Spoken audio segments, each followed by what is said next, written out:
Hello friends, welcome to Premiere Pro tutorial. நம்ம previous classல நம்மளோட ப்ராஜெக்ட்க்குலாம் எப்படி எஃபெக்ட் ஆட் பண்ணலாம் அதை பற்றி பார்த்தோம். நம்ம இந்த கிளாஸில் என்ன பார்க்க போகிறோம்னா மானிட்டர் பேனல் இதில் தான் நம்ம வந்து ஒர்க் அவுட் பண்ணி பார்க்க போகிறோம். ஃபர்ஸ்ட் ஆஃப் ஆல் நான் வந்து என்னோடய வீடியோ வந்து நம்ம டைம்லைனில் வந்து நான் ட்ராக் பண்ணிக்கிறேன். பார்த்திங்கன்னா தெரியும், நான் வந்து ட்ராக் பண்ணிட்டு இப்போ நான் வந்து வீடியோ ப்ளே பண்ணுறேன். இது வந்து நமக்கு வந்து நார்மலாக ப்ளே ஆகுது. இந்த வீடியோவை பொறுத்த வரைக்கும் இந்த சின்னதாக ஒரு ஃபயர் எஃபெக்ட் மாதிரி உள்ள ஒரு வீடியோ. இப்போ நம்ம வந்து இதை ப்ரீவியூ பார்க்கணுன்னா இந்த ப்ராஜெக்ட்டில் வச்சு உங்கள் வீடியோ மேலே டபுள் கிளிக் பண்ணிங்கன்னா நமக்கு வந்து லெஃப்ட் சைடில் பார்த்தீங்கன்னா சோர்ஸ் பேனல் ஓப்பன் ஆயிரும். இது மூலமாக நம்ம எடிட்டிங் பண்ணுற எல்லா வீடியோவும் ப்ரீவியூ பார்த்துக்க முடியும். ஆனால் இதை பார்த்திங்கன்னா நம்ம வந்து சிங்கிள் ஃப்ரேம் மட்டும் தான் நம்ம ஃபஸ்ட்டு ப்ரீவியூ பார்க்க முடியும். ஆனால் இங்கே ரைட் சைடு பார்த்திங்கன்னா ப்ரோக்ராம் சீக்வன்ஸ் பேனல் இருக்குது. இதை பார்த்திங்கன்னா நம்ம வந்து என்டையர் ஃப்ரேமையும் நம்மளால் எடிட்டிங் பண்ணி ஒர்க் அவுட் பண்ணி பார்த்துக்க முடியும்னு சொல்லலாம். ஸோ இதுதான் ப்ரிவியூ விண்டோவுக்கும் சீக்வன்ஸ் பேனல் விண்டோவுக்கும் உள்ள வித்தியாசம்னு சொல்லலாம். சப்போஸ் இப்போ வந்து இந்த வீடியோ ட்ரிம் பண்ணணும் எனக்கு பிடிச்ச சீனில் இருந்ததுன்னா அதுவும் நம்மளால் பண்ண முடியும். இதில் பார்த்தீங்கன்னா ஃபஸ்ட்டு இது பார்த்திங்கன்னா மார்க் இன் மார்க் அவுட்னு இருக்குது. இதை சூஸ் பண்ணி நம்மளால் வீடியோ வந்து ட்ரிம் பண்ணிக்க முடியும். இப்போ பாருங்கள், இதில் பார்த்திங்கன்னா கரண்ட் டைம் வந்து இங்கே நமக்கு வந்து லெஃப்ட் சைடில் டிஸ்பிளே ஆகும். இந்த வீடியோட டோட்டல் டைம் வந்து நமக்கு வந்து ரைட் சைடில் டிஸ்பிளே ஆகும். பார்த்திங்கன்னா தெரியும். இப்போ நான் வந்து ஒரு 3 செகண்ட்லேருந்து நான் அந்த வீடியோ ட்ரிம் பண்ண போகிறேன். ஸோ பார்த்திங்கன்னா நான் ஒரு 3 செகண்டுக்கு கொண்டு வந்துட்டேன். இப்போ இதில் பார்த்திங்கன்னா மார்க் இன்னு இருக்குது. இதை நீங்கள் ப்ரெஸ் பண்ணிங்கன்னா நமக்கு வந்து இந்த வீடியோ மார்க் ஆயிரும். பார்த்திங்கன்னா தெரியும், ஒரு எல்லோ கலரில் ஒரு பட்டன் மாதிரி வந்திருக்கும்.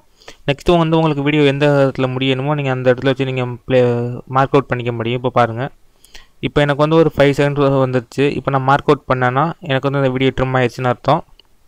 இப்போ நான் திரும்பவும் இப்போ பார்த்திங்கன்னா இந்த டோட்டல் வீடியோ லென்த் பார்த்திங்கன்னா 9 செகண்ட் 28 வினாடிகள்னு சொல்லலாம். ஸோ இப்போ நான் இதை இப்போ நான் ட்ராக் பண்ணால் நமக்கு வந்து செகண்ட் குறைஞ்சிருக்கும். பார்த்திங்கன்னா தெரியும். ஸோ இந்த மாதிரி நம்ம வந்து ஒரு வீடியோவை ஈஸியாக ட்ரிம் அவுட் பண்ணுறதுக்கு தான் இந்த mark in mark out option கொடுத்துருக்காங்க.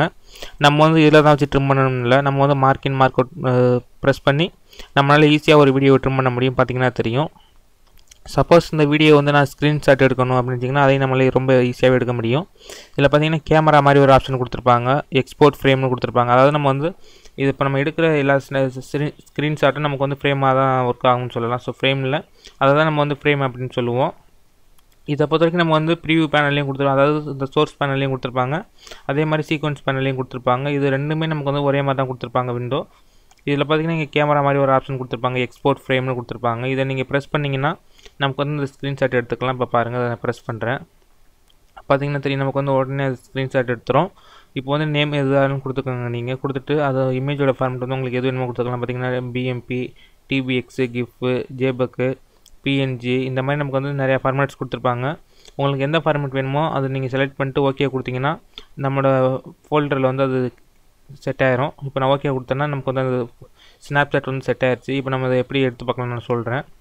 ஃபஸ்ட்டு நான் வந்து என்னோடய ஃபைல் எக்ஸ்ப்ளோரர் ஓப்பன் பண்ணுறேன், டாக்குமெண்ட்ஸில் போகிறேன். இல்லை பார்த்திங்கன்னா அடோப் அப்படிங்கிற ஃபோல்டருக்குள்ள நமக்கு வந்து ஸ்க்ரீன்ஷாட் வந்துருக்கும். பார்த்திங்கன்னா தெரியும், இங்கே சீக்வன்ஸ்னு இருக்குது. ஸோ இதை நான் டபுள் கிளிக் பண்ணால் நமக்கு அந்த பிக்சர் வந்து ஓப்பன் ஆயிரும். இப்போ பார்த்திங்கன்னா எனக்கு வந்து ஓப்பன் ஆகிட்டுருக்கு.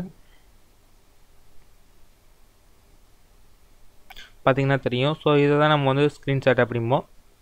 இந்த மாதிரி நம்மளால ஸ்க்ரீன்ஷாட்டும் எடுத்துக்க முடியும். நெக்ஸ்ட் நம்ம வந்து வீடியோ வந்து ஃபார்வர்ட் பேக்வேர்ட் பண்ணுறதுக்கு பார்த்திங்கன்னா நமக்கு வந்து இந்த நோட்டை பிடிச்சி தான் நம்ம வந்து ட்ராக் பண்ணி பார்த்துக்கிட்டு இருக்கோம். ஃபார்வர்ட் பேக்வேர்டு நம்ம இந்த வீடியோலையும் பார்க்கணும். அதில் பார்த்திங்கன்னா தெரியும் ஸ்டெப் பேக்னு இருக்கும், அதாவது லெஃப்ட் சைடு போகிறதுக்காக. இதை நீங்கள் ப்ரெஸ் பண்ணி நமக்கு வந்து ஒவ்வொரு ஃப்ரேமாக நமக்கு வந்து பேக்கில் போகும்.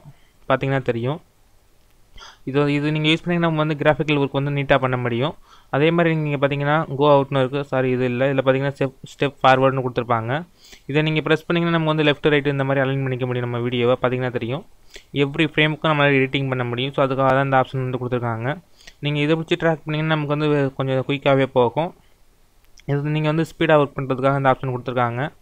அதே மாதிரி நம்ம வந்து எந்த டைமுக்கு வேணாலும் இதை யூஸ் பண்ணி நம்மளால் போக முடியும்.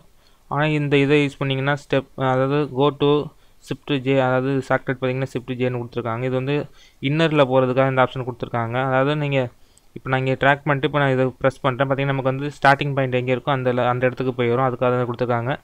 அதே மாதிரி இதில் பார்த்திங்கன்னா கோ டு அவுட்னு இருக்குது. இதை நான் ப்ரெஸ் பண்ணுறேன், நமக்கு வந்து கடைசி எங்கே இருக்கோ அந்த இதுக்கு வந்துடும். ஸோ அதுக்காக தான் இந்த go to out, go to in கொடுத்துருக்காங்க. இதில் பார்த்திங்கன்னா ஏற்கனவே சொன்னால் நம்ம வந்து ட்ரிம் பண்ணுறதுக்காக இந்த மார்க் இன் மார்க் அவுட் கொடுத்துருக்காங்க. இதை யூஸ் பண்ணி நம்மளால் வீடியோ வந்து ஈஸியாக ட்ரிம் பண்ணிக்க முடியும். அதுக்கப்புறம் பார்த்திங்கன்னா நம்ம வந்து வீடியோவை ஜூம் பண்ணுறதுக்கு நிறைய ஆப்ஷன்ஸ் கொடுத்துருக்காங்க. இதில் பார்த்திங்கன்னா இந்த வீடியோ டைமுக்கு பக்கத்தில் ஃபிட்டுன்னு ஒரு ஆப்ஷன் இருக்கும். இதில் பார்த்திங்கன்னா ஃபிட் கொடுத்தோம்னா நமக்கு வந்து விண்டோவில் வந்து அதுவாகவே ஃபிட் ஆகிக்கிறோம். அதுக்கு பக்கத்தில் பார்த்திங்கன்னா 10%ன்னு இருக்குது.